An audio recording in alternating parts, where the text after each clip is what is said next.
네, 우리 같이 말씀 보겠습니다. 오늘 미가서 7장 18절부터 20절입니다. 본문은 7장 전체에서 마지막 부분입니다. 7장 전체를 보시면 맨 앞에 이스라엘을 향한 선지자의 탄식이 나옵니다. 이스라엘 사회 안에 의인이 사라지고 지도자와 백성은 모두 부패했으며 가장 가까운 가족 관계조차 신뢰가 무너진 황폐한 상황이었다. 이런 탄식이 앞부분에 나옵니다. 그리고 그런 그 앞에 선지자는 그러나 나는 여호와를 바라보며 여호와의 구원과 의로운 판단을 기다리겠노라 이렇게 결단을 하는 내용이 그 다음에 나오고요. 그리고 하나님께서 다시 회복시키실 것을 기대한다. 이런 고백도 나옵니다.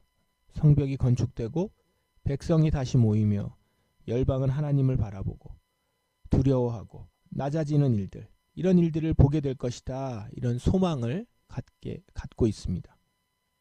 그 다음에 나오는 것이 오늘 본문인데요.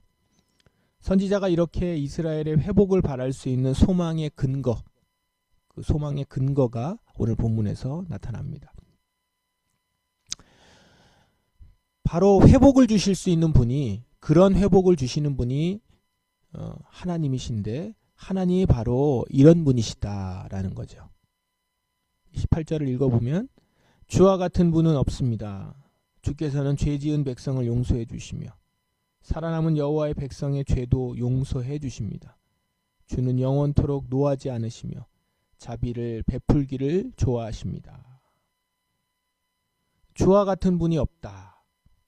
주와 같은 분이 없다는 것은 다른 어떤 것, 어떤 신과도 비교 불가능한 유일한 분이시다라는 것을 나타냅니다. 어떤 면에서 그러냐면 죄 지은 백성을 용서해 주시고 살아남은 여호와의 백성의 죄도 용서해 주신다는 점에서 그렇습니다. 하나님은 노하지 않으시고 자비를 베푸시는 본성을 갖고 계신 분이시다라는 것을 나타냅니다. 그런 면에서 주와 같은 분은 없습니다. 19절에서 선지자는 이러한 하나님의 본성을 의지해서 하나님이 자비를 베푸실 것임을 기대하는 겁니다. 그 죄를 하나님이 처리하실 건데 그 처리하신다라고 하는 표현이 강렬합니다. 우리에게 다시 자비를 베푸시고 우리의 모든 죄를 밟아 깊은 바닷속으로 던져주신다. 백성의 죄를 완전히 짓밟아서 무력화하시고 그것을 바닷속으로 던져서 다시 회수 불가능하게 완전히 제거하신다는 거죠. 백성이 아니고 죄를 밟아서 그 죄를 바닷속 깊게 던진다. 여기에 보면 하나님이 직접 백성들의 죄를 제거하시죠. 이 죄를 제거하는 것을 백성 스스로 하는 것이나 아니면 그 스스로 하는 것을 돕는 것이거나 이것이 아니라 하나님이 직접 그 일을 하고 계신다. 우리가 그 사실을 주목해 보셔야 할 것입니다. 하나님 당신의 성품이 이렇게 나타나고 있는 겁니다. 죄를 용서해 주시고 자비를 베풀기 좋아하시는 성품이 이렇게 백성들의 죄를 직접 깨끗하게 해주시는 것으로 나타난다는 거죠. 이처럼 18절에서는 하나님의 성품이 나타나고 19절에서는 그런 성품을 가진 하나님이 어떻게 행동하는가 이것이 나오죠. 이러한 하나님의 행동은 이미 오래전 하나님의 약속에 근거한 것이다 라는 것을 우리 20절에서 알 수 있습니다. 20절 오래전에 우리 조상에게 약속하신 대로 야곱 백성에게 진실하시고 아브라함 백성에게 자비로우십니다. 오래전에 우리 조상에게 약속하신 대로. 그 우리 조상으로 야곱과 아브라함이 나옵니다. 하나님은 그때 약속하신 것을 여전히 아직도 기억하시고 그 약속을 지켜가고 있는 중이시다라는 것이죠. 오늘 본문은 7장 전체에서 매우 중요한 결정적인 본문인데요. 이 본문이 있기 때문에 하나님이 이스라엘에게 행하고 있는 이제 심판과 재앙이 완전한 파멸을 위한 것이 아니라 회복을 위한 것임을 알 수 있습니다. 백성 자체를 멸하시려는 목적이 아니라 백성들의 죄를 멸하시려고 하신다라는 것을 알 수 있죠. 지금 이스라엘의 어두운 현실과 그로 인한 심판, 이것은 하나님이 이스라엘을 포기하고 이스라엘을 없이 하려고 하거나 언약을 파기하시려고 하는 것이 아니라 오히려 언약을 성취하기 위한, 그것을 위해서 이스라엘을 징계하시고 그들에게서부터 죄를 없이 하는 정화 과정이다라는 것이죠. 이 본문을 하나님은 믿는 자를 의롭게 하신다라는 관점으로 보면요, 하나님은 이스라엘의 죄를 용서하심으로 이스라엘을 의롭게 하시고 있는 것입니다.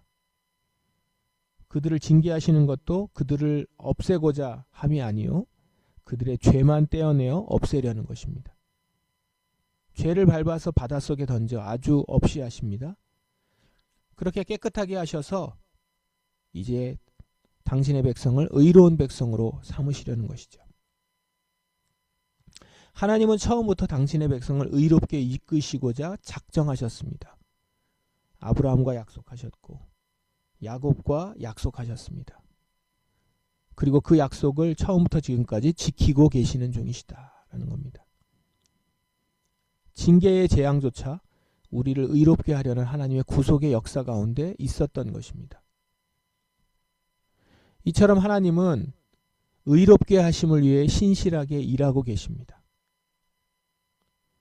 그런데 여기서 하나님이 직접 죄를 제거하시는 일, 그 일을 하고 계신다라는 것을 보았습니다. 그러면 하나님은 왜 이렇게 직접 백성들의 죄를 제거하시는 일을 하시나요? 잘못을 한 백성들이 스스로 죄를 제거하고 이렇게 오게 하시지 않고 왜 직접 이 일들을 하시는가? 왜냐하면 백성들은 스스로 자신의 죄를 깨끗하게 할 능력이 없기 때문입니다. 즉 스스로 의롭게 될 능력이 없기 때문인 것이죠. 우리 스스로 죄를 제거할 수 없기 때문에 하나님이 우리를 의롭게 해주시는 것입니다. 그러므로 우리가 의롭게 되는 것은 은혜입니다. 전적으로 하나님의 신실하심과 자비로우심 때문에 가능한 은혜인 것입니다. 하나님의 의롭게 하심이 그래서 전적인 은혜임을 우리는 오늘 말씀에서 발견할 수 있는 것이죠. 우리 스스로 이 죄를 던져버리거나 그것을 멀리할 수 없고, 아니 어느 때에는 우리가 죄인인 것도 깨닫지 못하는 그런 모습인데, 그런 우리를 징계해서까지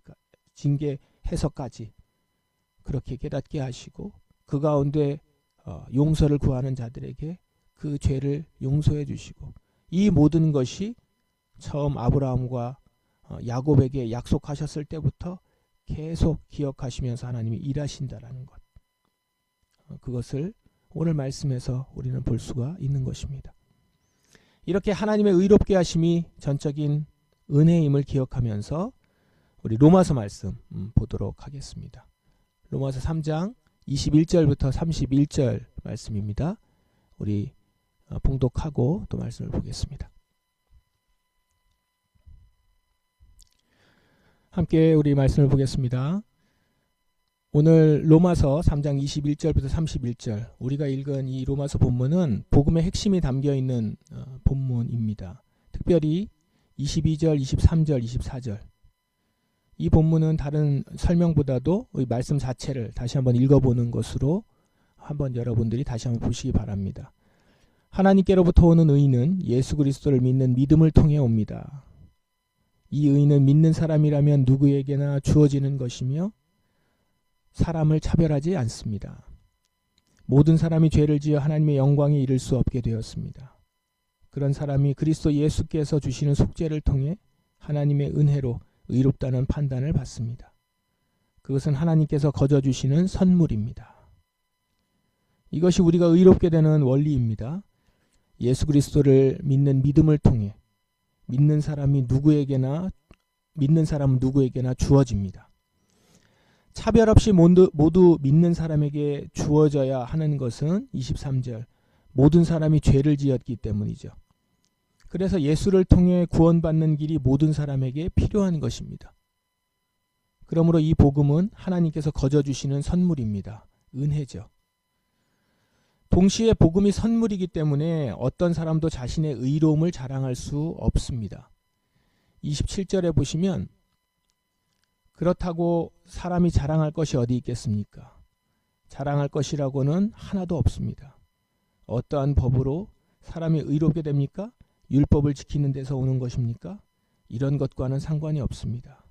의롭게 되는 것은 오직 믿음의 원리에 의해서만 이루어집니다.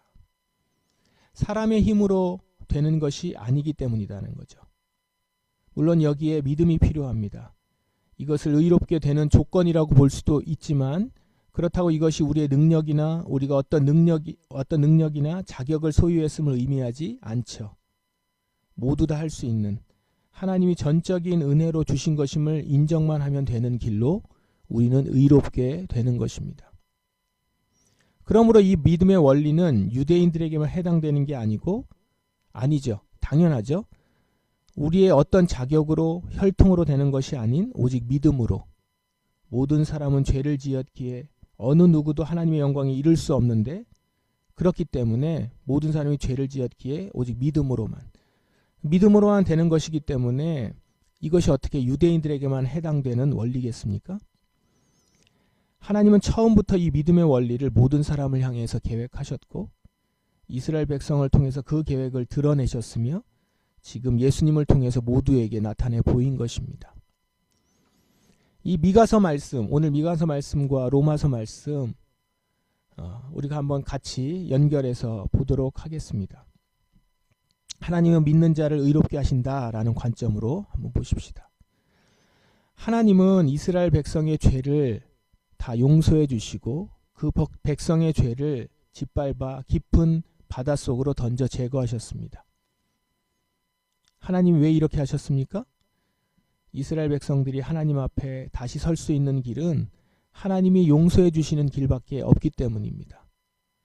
그들 스스로는 의를 행할 능력이 없습니다. 로마서 말씀은 이것을 분명히 보여줍니다.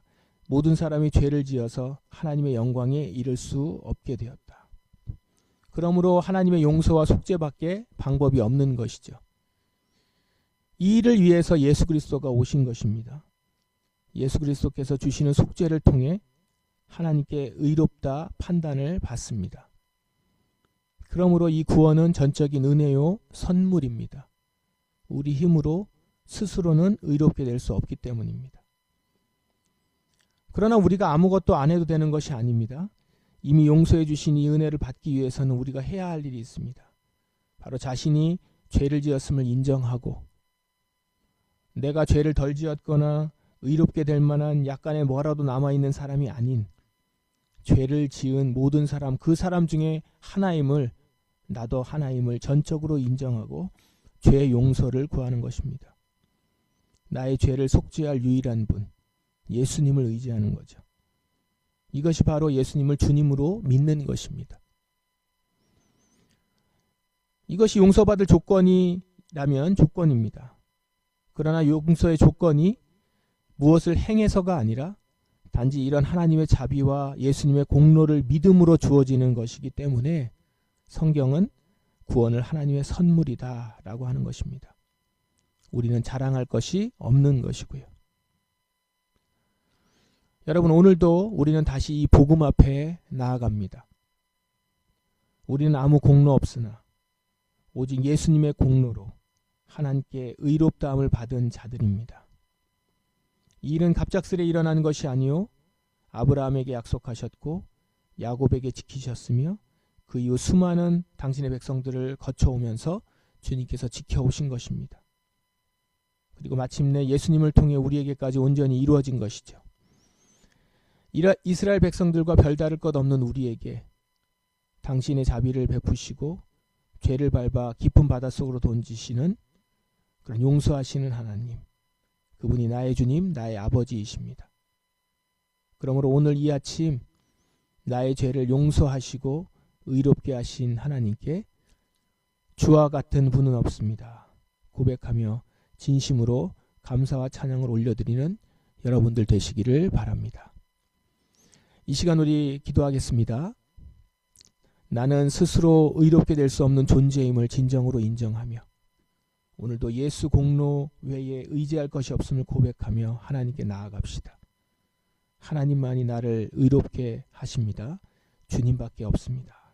이렇게 고백하며 이 시간 각자의 자리에서 기도하길 원합니다. 기도하겠습니다.